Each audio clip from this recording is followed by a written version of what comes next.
The video initially shows the site after submucosal injection of a mucosal lesion in the distal esophagus. The lesion had been previously identified and marked. Using the mechanical rotating EndoRotor catheter head, a proximal incision is then made into the submucosa on the margin of the lesion.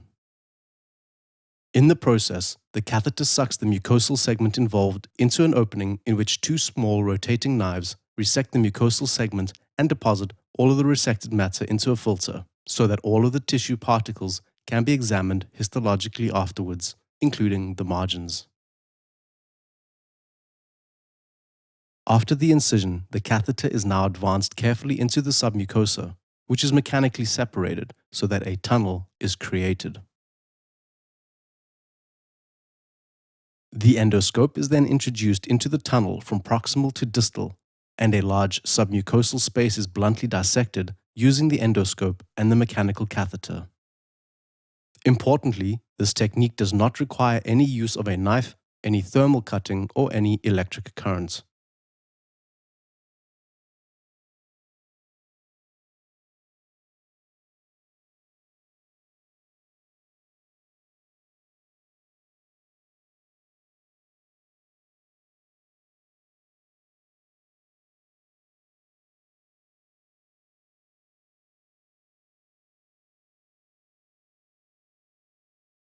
After the overlying mucosal area has been lifted for endoscopic submucosal dissection, ESD, the distal end and the two lateral edges are incised using suction and mechanical cutting, until finally the resection specimen is released.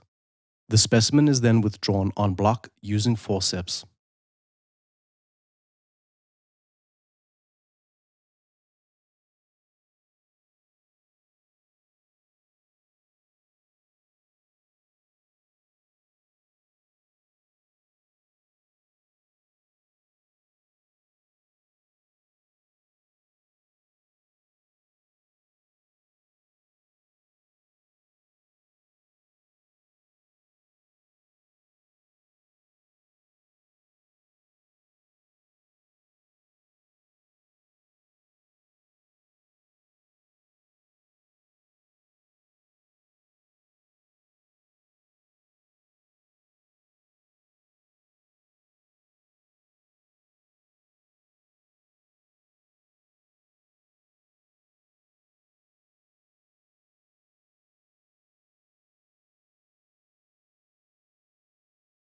Inspection of the ablation area shows that deep ablation has been achieved as far as the last third of the submucosa, above the muscularis layer in the esophagus.